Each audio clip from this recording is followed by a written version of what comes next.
Hello everyone. तो कैसे हैं आप लोग। एक बार फिर से स्वागत है आप सबका इस चैनल डीजीएचआर में। तो इस वीडियो में काफ़ी इंटरेस्टिंग और डिफरेंट टॉपिक कवर करने जा रहे हैं। पिछले वीडियोस में हमने काफ़ी चीज़ें कवर कर ली हैं और आपको अच्छे से समझा भी दिया है। तो ये टॉपिक पिछली चीज़ों से काफ़ी डिफरेंस होने वाला है। ओके, तो इस टॉपिक का नाम है एरे। ओके, तो एरे जानने से पहले आपको समझाते हैं कि एरे की ज़रूरत क्यों पड़ी। तो इसको हम समझते हैं एक एग्जाम्पल से। चलिए देखते हैं। समझ लीजिए आपको एक एग्जाम्पल में अगर लिया जाए तो आपको एक प्रोग्राम बनाना है जिसमें आपको 10 स्टूडेंट के नाम स्टोर करने हैं उस प्रोग्राम में और प्रिंट भी कराना है। ठीक है, तो अभी तक अगर आपको जितना मैंने समझाया उस हिसाब से अगर आप बताएंगे तो क्या बताएंगे। तो आप कहेंगे कि हम एक काम करेंगे, हम हर स्टूडेंट के नाम के लिए एक वेरिएबल बनाएंगे और उस वेरिएबल में नाम स्टोर कर करके हम बाद में उसको प्रिंट करा देंगे। ठीक, नाम जैसे समझ लीजिए एग्जांपल के तौर पे, जैसे पहले स्टूडेंट के लिए S1 हो गया, उसमें नाम रख दिया, S2 हो गया, S3 हो गया, S4 हो गया। ठीक है, इस तरह ढेर सारा आपने बना लिया 10 तो। ठीक, उसमें नाम स्टोर करके आपने प्रिंट करा दिया। ठीक है, चलिए अब मैंने कह दिया कि आपको 100 स्टूडेंट के नाम स्टोर करा करके उसको प्रिंट कराना है। आप क्या करेंगे, तो आप 100 वेरिएबल्स बनाएंगे और उसके बाद उसमें प्रिंट कराएंगे। तो ये काफ़ी बड़ा प्रोग्राम हो जाएगा समझने के लिए भी, और कहीं अगर थोड़ी सी एरर आ गई तो आपको उसको एरर सॉल्व करने के लिए भी काफ़ी दिक्कत हो जाएगी और प्रोग्राम का एग्जीक्यूशन भी काफ़ी स्लो हो सकता है। ठीक है, तो इन्हीं सब कॉम्प्लेक्सिटी को देखते हुए हमें एरे इंट्रोड्यूस किया गया। ठीक है, तो ये तो 100 स्टूडेंट का नाम मैंने बताया। अभी इस तरह 1000 हो जाते तो काफ़ी ज़्यादा और प्रॉब्लम हो सकती थी। तो एरे क्या करता है, एरे करता ये है जैसे कि आपने 100 वेरिएबल्स बनाए हैं और उसमें नाम स्टोर किया है, तो उन 100 वेरिएबल्स का काम ये एक वेरिएबल में ही कर देता है। सोच लीजिए कितना इंटरेस्टिंग और डिफरेंट टॉपिक है ना, और कितना इसने मदद कर दी। आपके 1000 वेरिएबल का काम वो एक वेरिएबल में कर देगा। ओके, तो चलिए समझते हैं क्या होते हैं एरे। तो एरे क्या है, array is a data structure in which you can store any type of values. Okay, any different type of values. तो मतलब एरे एक तरह का डेटा स्ट्रक्चर है जिसमें आप डिफरेंट टाइप्स ऑफ वैल्यूज़ को एक ही वेरिएबल में स्टोर कर सकते हैं और अपनी आवश्यकता के अनुसार उसको निकाल करके यूज़ भी कर सकते हैं। ओके, तो इस तरह थोड़ा सा अभी आपको कम समझ में आया होगा थ्योरेटिकल। तो चलिए इसका प्रैक्टिकल करते हैं इस एग्जाम्पल का और समझाते हैं कि क्या होते हैं एरे, और एरे के बारे में काफ़ी इंटरेस्टिंग चीज़ें आपको बताते हैं। ओके, तो चलिए without wasting any time let's get started.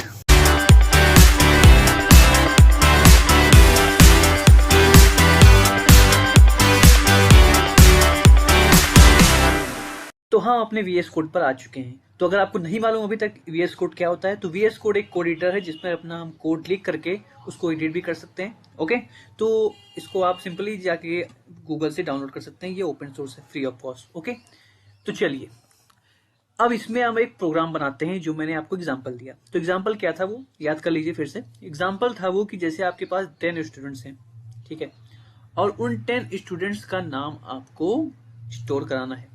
ठीक है, तो देखिए एक ऑप्शन तो मैंने बताया कि उसमें वेरिएबल आप बार बार डिक्लेयर करें वेरिएबल। जैसे इसका नाम S1 रखा और उसका नाम जैसे जो भी हो रमेश रख देते हैं, रमेश रख लिया। ठीक है, और ये बना दिया।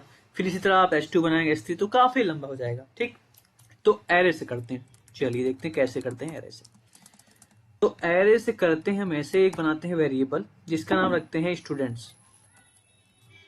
ओके, अब इसी वेरिएबल में सारे स्टूडेंट के नाम आ जाएंगे। आपको 10 टो या 20 टो जितने भी बनाने हैं, आपको उतने वेरिएबल्स बनाने की कोई जरूरत नहीं है। तो चलिए देखते हैं कैसे आते हैं। तो एरे बनाना है तो एरे रखते हैं, ARRAY, एरे। अब इस एरे के अंदर आपको जितने भी नाम स्टोर कराने हैं कराइए। देखिए जैसे हम कराते हैं रमेश, ओके, जो फेमस नाम होते हैं कॉमन, मुकेश, ओके, ले लेते हैं राज, ओके, सिमरन ले लेते हैं, ओके, इसको स्मॉल कर देते हैं। ठीक है, तो अभी मैंने 4 ले लिए हैं। अब चाहे तो आप जितने ले सकते हैं, जैसे हम ले लेते हैं, और कोई भी कोई अगर आपके दिमाग में आ रहा हो, अमन ले लेते हैं, okay, Kiran, as your wish, you can take any name, और आयुष लेते हैं, ओके, काफी हो गए नाम। चलिए, तो ये सब नाम मैंने एक एरे में स्टोर करा दिए हैं, ठीक है। अब देखिए, अब समझिए कुछ चीजें एरे के बारे में। देखिए, अब इसको एक्सेस कैसे करेंगे। जैसे कि आपने अभी इसने वेरिएबल्स बनाए होते तो आप वेरिएबल के नाम से उनको निकाल लेते। इसमें वेरिएबल का नाम तो स्टूडेंट ही है, ठीक है। तो आप इनके वैल्यू को निकालेंगे कैसे, तो समझिए। देखिए, इनकी इंडेक्सिंग होती है। इंडेक्सिंग मतलब किस पोजीशन पे है ये बताया जाता है। जैसे कि ये पहले पे, दूसरे पे, तीसरे पे, चौथे पे है ना। तो इसको निकालेंगे कैसे, तो हमें यहां पर चलिए प्रिंट करते हैं, डॉक्यूमेंट डॉट राइट। ओके, तो समझ लीजिए। चलिए, अब आपको जैसे कि आपको यहां पर रमेश प्रिंट कराना है, तो पहले तो आप वेरिएबल का नाम लिखिए, स्टूडेंट्स, ठीक। अब रमेश का कैसे प्रिंट कराएंगे, समझिए। तो जो इसकी इंडेक्सिंग होती है, एरे की इंडेक्सिंग होती है, जो किसी भी लैंग्वेज में अगर लिया जाए तो वो 0 से स्टार्ट होती है। तो इस रमेश की पोजीशन क्या है, 0। फिर मुकेश की 1, इस तरह 2, 3, 4, 5, 6, ठीक। ऐसा नहीं कि 1 से होती है, ये इसकी इंडेक्सिंग 0 से होती है। तो ये चीज आप हमेशा ध्यान रखिएगा अपने दिमाग में कि जो एरे की इंडेक्सिंग स्टार्ट होती है वो 0 से होती है। तो अगर आपको रमेश निकालना है तो रमेश किस पोजीशन पे है एरे में, 0 पोजीशन पे। तो यहां पर आपको सिंपल सा 0 लिख देना है बस, ठीक है। स्टूडेंट के 0 पोजीशन पे जो उसको प्रिंट कर दे। तो चलिए इसको ब्राउजर पर रन कराते हैं।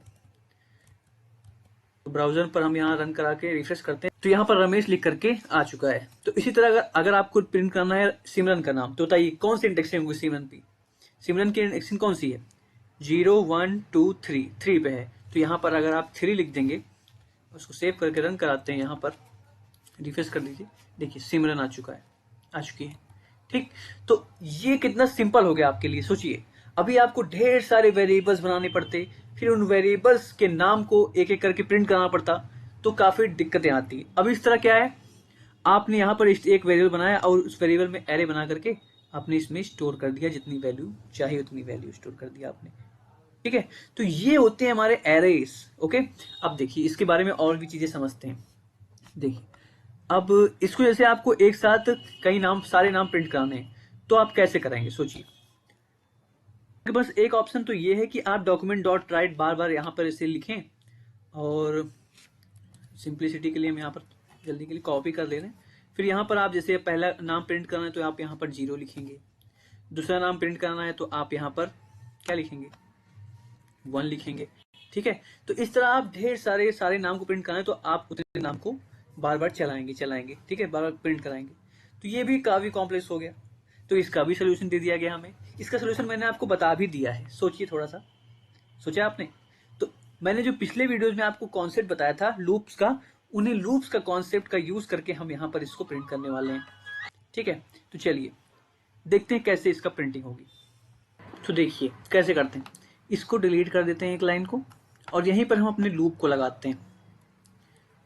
और लूप कौन सा यूज करने वाले हैं, बताइए कौन सा यूज किया जाए। यहाँ पर क्या लगता है आपको, डू वाइल यूज किया जाए, नहीं। क्या वाइल यूज किया जाए, वाइल और फॉर लूप में से कोई भी यूज कर सकते हैं। लेकिन हमें पता है कि हमारे जो लूप है वो 10 बार ही चलेगा, मतलब 10 बार क्या, जितने होंगे यहाँ पर 1, 2, 3, 4, 5, 6, 7 टाइम चलेगा, तो पता है क्योंकि 8 में तो कुछ है ही नहीं, ठीक है। तो हम यहाँ पर सिंपल फॉर लूप का यूज करते हैं, ठीक है। तो फॉर लगाते हैं और एक वेरिएबल डिक्लेयर करते हैं आई नाम का, और उसमें स्टोर करते हैं हम, चलिए 1 ही करते हैं स्टोर, ताकि आपको क्लियरली समझ में आ जाए। और ये कब तक चलेगा आई, जब तक आपकी आई की वैल्यू, ठीक है, छोटी है और बराबर है 7 की, मतलब ये 7 बार चलेगा। और आई प्लस प्लस, हर बार एक प्लस होगा, ठीक है। और मैंने बताया था कि आपको अगर स्कोप डिसाइड करना है तो बाय डिफॉल्ट एक लाइन तो वो ले लेता है, और अगर 3-4 लाइन लेना है तो आपको वहां पर पैरेंथेसिस लगाना पड़ेगा। तो हम यहाँ पर नहीं लगाते हैं क्योंकि हमें एक ही लाइन तो लेनी है, तो यहाँ पर सिंपल सा ऐसे ही रहने देते हैं, ठीक है। तो अब क्या करेगा, अब यहाँ पर जहां पर 0 है यहाँ पर आपको सिंपल सा आई लिखना है, तो समझिए। लेकिन हाँ, आई लिखना तो 0 से करना पड़ेगा क्योंकि 0 से इंडेक्सिंग होती है ना एरे की। और यहाँ पर लेस देन और इक्वल टू 7 टाइम्स ही चलेगा, 7 टाइम्स नहीं चलेगा, 6 टाइम्स चलेगा। क्यों, 0, 1, 2, 3, 4, 5, 6, ओके, 6 टाइम्स चलेगा। यहाँ पर हम लिखते हैं 6, ओके, हाँ ओके हो गया, ठीक। तो यहाँ पर आपको पास करना है आई। अब क्या होगा, अब जैसे ही एक बार चलेगा तो यहाँ पर आई में क्या आएगा, आई में 0 आएगा, दोबारा चलेगा तो आई में 1 आएगा। तो इस तरह ये सारी वैल्यूज को प्रिंट कर देगा। चलिए रन करते हैं, देखते हैं, रिफ्रेश करते हैं, ये देखिए रमेश, मुकेश, राज, सिमरन, अमन, किरण और आयुष। देख रहे हैं, ये सभी को प्रिंट कर दिया है। देखिए कितना सिंपल, एक ही लाइन में सब हो रहा है, जो कि हमारे लूपिंग की मदद से। देख रहे हैं कितना यूजफुल है हमारे लूप्स और एरेज ना। मैंने कहा था आपको कि सारे यूजफुल टॉपिक्स चल रहे हैं इस समय। ये टॉपिक अगर आप समझ जाते हैं एक बार, तो आप अगर कोई और भी प्रोग्रामिंग लैंग्वेज सीखते हैं तो कॉन्सेप्ट तो यही रहने वाला है। सिंटैक्स थोड़े बहुत डिफरेंस होते हैं, बाकी कॉन्सेप्ट सब यही होता है। तो आपको कोई डिफिकल्टी नहीं आने वाली है उन प्रोग्राम्स को बड़े बड़े बनाने में। ठीक है, चलिए अब और देखते हैं इसमें। तो ये तो हो गए हमारे एरेज। अब देखिए जैसे कि एरेज में काफी चीजें हो सकती हैं। जैसे आप चाहते हैं कि एरे डिफाइन कर दें, लेकिन एरेज में आप बाद में वैल्यूज स्टोर करना चाहते हैं, तो आप कैसे करेंगे? तो आप करेंगे ऐसे, समझ लीजिए एक एरे और बनाते हैं हम एस नाम का, उसमें रखते हैं, उसमें हम लिखते हैं एरे, और यहां पर इसके अंदर आप जो पास करेंगे ना, वो हो गई उसकी साइज। अब ये एरे हमारी 5, जिसकी 5 साइज है, मतलब जिस एरे में आप 5 वैल्यूज स्टोर कर सकते हैं, वो एक एरे बन गया है। ठीक है, एस नाम का एरे बन चुका है जिसमें आप 5 वैल्यू स्टोर कर सकते हैं। ठीक है, अब इसमें आप जो वैल्यू चाहें वो वैल्यू स्टोर कर सकते हैं। ये तो डिक्लेरेशन हो गया। ठीक है, अगर आप बाय डिफॉल्ट वैल्यू सेट करना नहीं चाहते हैं यूजर से वैल्यू लेना, तो यहां पर आप ऐसे कर सकते हैं। ठीक है, ये कॉन्सेप्ट हो गया। और देखिए काफी कॉन्सेप्ट है, इसे आप दिमाग में रखते रहिएगा, काफी यूज आने वाले हैं अगर आप प्रोग्राम अच्छे बनाने वाले हैं इसमें तो। ठीक है, देखिए अब जैसे मैंने यहाँ पर 6 रखा हुआ है, ठीक है, और आपके पास यहाँ पर काफी बड़ी वैल्यूज हैं। आपको समझ लीजिए एरे का साइज मालूम ही नहीं है कितनी बड़ी वैल्यू है। ठीक है, तो यहाँ पर हमें एरे में एक फंक्शन दिया जाता है जिसका नाम है लेंथ। तो उस लेंथ की फंक्शन की मदद से हम अपने एरे की लेंथ को जान सकते हैं। चलिए देखते हैं कैसे। यहाँ पर आपको हम प्रिंट करके उसकी लेंथ प्रिंट कराते हैं स्टूडेंट की। तो स्टूडेंट की लेंथ क्या है भैया बताइए? इंडेक्सिंग 0 से होती है, लेकिन उसकी जो काउंटिंग होती है लेंथ की, वो 1 से ही होती है। 1 2 3 4 5 6 7। तो ये 7 जो इसकी लेंथ है वो 7 है। ओके, तो चलिए इसको प्रिंट कराते हैं। एरे का नाम क्या है? Students, student dot length. ठीक है, इसको सिंपल सा प्रिंट कराते हैं। चलिए यहाँ पर हम रिफ्रेश करते हैं और देखिए यहाँ पर 7 प्रिंट हो गया। ये बार बार 7 क्यों आ रहा है? क्योंकि लूप में चल रहा है। ठीक है, अगर इसको लूप को अगर एक बार हम यहाँ पर कमेंट करते हैं फिर सेव करते हैं, तो यहाँ पर आपको 7 लिख करके आ गया। तो जो एरे की लेंथ है उसको निकालने के लिए हमें स्टूडेंट डॉट मतलब उसको निकालने के लिए हमें लेंथ फंक्शन दिया गया है।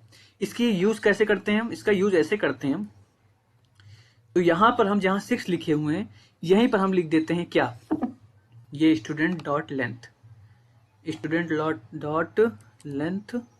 अब यहाँ पर लिख दिए, इसमें 7 है तो 7 नहीं, ये 6 टाइम चलेगा ना, तो यहाँ छोटा। अब यहाँ पर हम जो चाहें यहाँ पर हम प्रिंट करा सकते हैं। यहाँ पर हम देते हैं आई। ओके, तो समझिए क्या हो रहा है इसमें। देखिए अभी चलेगा कब तक? जब तक हमारे स्टूडेंट डॉट लेंथ की वैल्यू, ठीक है, इसमें स्टूडेंट डॉट लेंथ की वैल्यू में क्या है? 7 है। तो जब तक आई हमारा छोटा है हमारे स्टूडेंट डॉट लेंथ की वैल्यू से, ठीक है, इसमें 7 है तो मतलब ये 6 टाइम तक चलेगा। चलिए इसको एक बार रन करते हैं। अब देखिए यहाँ पर, देखिए सारी वैल्यूज प्रिंट होगी ना। तो ये इस यूज में आता है जैसे आपको पता ही नहीं है कि आपका लेंथ, आपकी एरे की कितनी बड़ी वैल्यूज है। अभी तो आप यहाँ पे गिन के पता चल रही है 1 2 3 4 5 6 7। सोचिए आपका अगर एरे काफी बड़ा होता तो जहां पर आप ना जान पाते कितनी बड़ी है, तो वहां पर आप साइज, कितनी बड़ी साइज है आपके एरे की, तो वहां पर आप लेंथ फंक्शन का यूज करके अपने एरे की वैल्यूज को प्रिंट कर सकते हैं। ठीक है, तो ये सारे चीजें होती हैं हमारे एरेज में, और ये होता है हमारा एरे। ठीक है, तो आशा करता हूं कि आप एरे के कॉन्सेप्ट को, बेसिक कॉन्सेप्ट को अच्छे से समझ गए होंगे। नहीं समझे होंगे तो दोबारा देखिए वीडियो और समझ लीजिए अच्छे से इस कॉन्सेप्ट को, क्योंकि इसका यूज काफी ज्यादा होता है। ठीक है, आप समझ ही रहे होंगे क्यों इसका यूज काफी ज्यादा होता है। कितनी बड़ी प्रॉब्लम थी और कितने छोटे से उसमें तोड़ दिया इस एरे ने। ओके, तो एक काम करते हैं, फिर इस वीडियो में इतना ही रखते हैं, फिर से मुलाकात करते हैं आपके साथ एक नए वीडियो में। तब तक के लिए धन्यवाद।